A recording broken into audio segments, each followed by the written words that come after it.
Hi, I'm Eric Knowles, and this is another member connection. So excited about today's member that's coming in, Miss Natacha, JNCY Jewelers. It's going to be a great conversation. But before we get to that, let's find out what's happening with one of our sponsors. Hi, I'm Matthew Pinzer, the Chief Marketing Officer at Jackson Health System. We're proud to be partnering with the Miami-Dade Chamber of Commerce to bring you this video series. We hope that it helps you to find new business opportunities across our community, and we look forward to working with you as we move into a new year.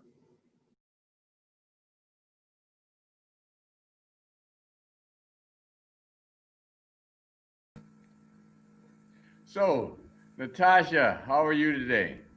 I'm good, Eric. How are you? I'm doing great. You're a new member of the chamber, but you've been engaged, and it's exciting having you as a part of the membership and all the life that you help bring to the chamber. Oh, We've been thank you. meetups every Tuesday and every Friday, and you've been there. But who's Natasha? Well, Natasha is the child of two Haitian immigrants who loves to travel, who is a bookworm. Like I read all the time. I actually have like two or three books that I read at the same time. Oh wow. And I love movies. But like one is like a self-help book and then one is like, just to read for fun. Okay. And I love movies. So whenever I'm not like doing jewelry stuff or reading, I'll just like find a movie to watch, especially like the old school movies, like in the 80s and the black and white movies. So jewelry stuff. Yeah. So this jewelry stuff that you got into basically has blossomed into a business. So let's talk about that. JNCY hmm Jewelers. So you are a jeweler. And Yes, I'm a jeweler. how did you get started in jewelry? What made you be interested in jewelry? Okay, so it's kind of a funny story. I was working at State Farm and we got a new CEO and he basically came in with the idea to consolidate all of the offices to three big offices. And unfortunately, my office was, well, fortunately, I feel that the office that I was at was the one that was going to be let go. And we were actually let go August 31st of this year, 2020. And while in year three, I read this book, Rich Dad, Poor Dad, and I wanted to really do real estate. And in the book, he mentions that wealthy people, when they want to create a new stream of revenue, they find another stream of revenue. So I was like, well, let me create a business so I can fund this real estate dream of mine. And then I was like, okay, well, what do people like me want? Hair, but everybody sells hair. Clothes, everybody sell clothes. So I was like, well, nobody really sells jewelry. So let me just go into that because I was always passionate about like fashion and stuff. I just didn't know it would be jewelry. So I just started like doing research and I thought I was gonna resell like the Chinese jewelry that you find, but then I didn't want it to tarnish. And then people are like, well, I bought it from Natasha and her jewelry's no good.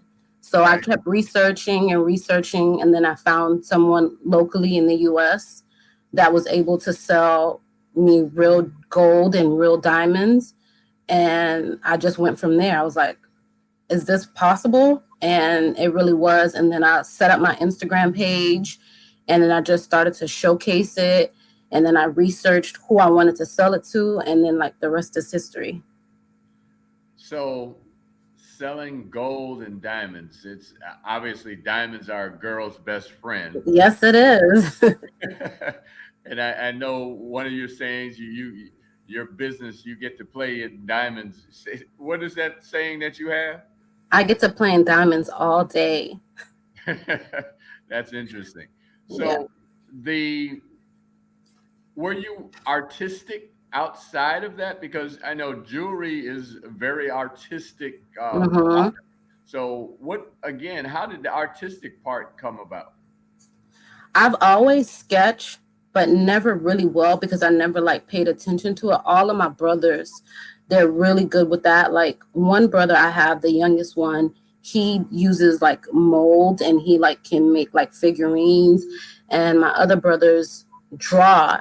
So I would always sketch, but I never really was into it that way. I was artistic and I could see the beauty in things from outside. Like I could go outside and see a plant and I could see that in a piece of clothing, or I could read a magazine and I would look at like the high fashion magazines and I would look at how they do the composition of the lines. So it's something that I always was passionate about, but I never thought that it would really be a career because my parents, you know, they're immigrants. So like my whole goal was get a corporate job, focus on what can pay, and not really like follow my artistic side. But now, like everywhere I go, I see it. Like I can see a flower and I'm like, oh, this could be an earring. Or I could take this line and put it in a piece of jewelry. So yeah, now now that I don't have to be like stuck to the 9 to 5, I could really see everything in an artistic point of view. Yeah, I get it. I understand what you're saying. Like I said, this time of year, I say is from a color palette. Obviously, summer as well. Mm-hmm. But when you think about fall and all the colors, the burnt oranges and the Yes. rainbows, and when I consider myself somewhat of a fashion. I don't know. You're a sharp dresser. Thank you. I wouldn't say a fashionista would be a female. So, Mm-hmm. I anyway, I love fashion, and when you think about winter and the colors, but where I'm Mm-hmm. going is, as you said, when you pull colors and you pull things from nature, because when you see uh, the fall fashion and the rich colors from fall, you can do those layers on top of layers, and it's such a beautiful thing. So I really can appreciate what you're saying about being out in nature and seeing certain things, and then Mm-hmm. extrapolating from that and turning it into a piece of jewelry. Uh, Yeah. so how long have you been doing this? I've actually been doing it for a year and a half since I started the business June of 2019. And since then, I just like have dived in and I went and got my GIA certification. And that's like the Gemology Institute of America, where they grade all of the diamonds and not the diamonds and the gemstones. So you can go and grade that. Actually, I'm going to go next year to New York, hopefully with COVID, and actually take like the labs where I can look at the diamonds and actually get a degree in certifying the color of the diamond, the clarity. I also take the jewelry making classes. I take that every Wednesday locally, where I go and actually make pieces, and I'm learning to like make different bezels and different pieces just based on whatever idea that I have. And every day I try to like watch or read something jewelry related so that I can like stay focused in it so that I can give my customers the best of what I can provide them. So the name JNCY. Tell us Hmm. about that. How did you come up with that? What is the significance of it? So when I first started, it was like so hard trying to find a name. But JNCY was a name that's actually been around since probably like 99 or early 2000. It's the first initial of me and my three brothers' name. When we were younger, we used to play a lot of like video games, and you would always have to have a username. And we just figured the easiest way for all of us to play the same game was to name it after us. So we just picked the initials of the first letter of each person's name and just put it together.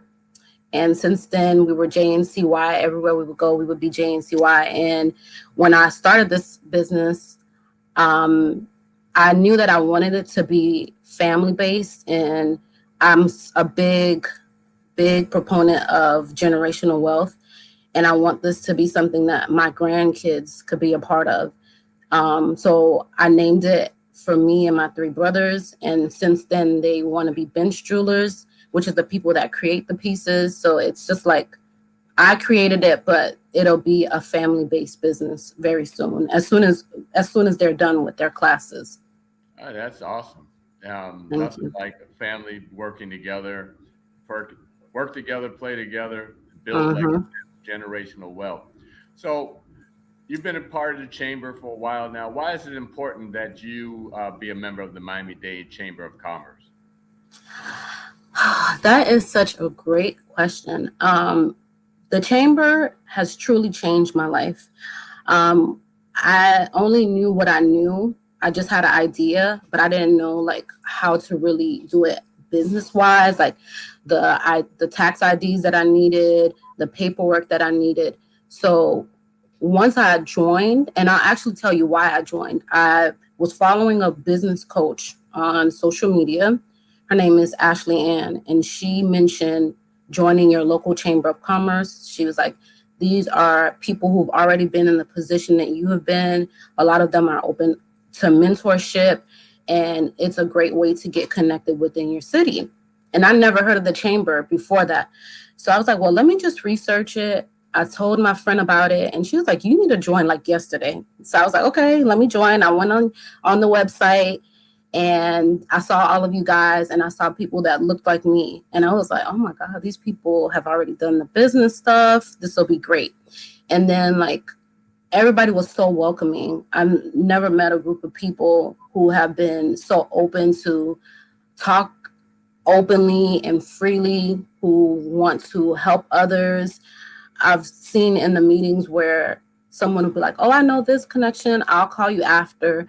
And I think a reason why it's important to be a part of the chamber is you just don't know what you don't know. And the opportunities that you guys have presented to me and other people is just amazing. And it's just great to have people who have been in your position before, people who know what it's like to start a business, be in the thick of things and ready to retire, people who know about different grants, different loans, different opportunities, people who would be willing to review your proposal, and just have a amazing and awesome group of people. Everybody's personality is fun. It's different personalities, but everybody's just so nice. So that's what I would say is the best part of being in the chamber.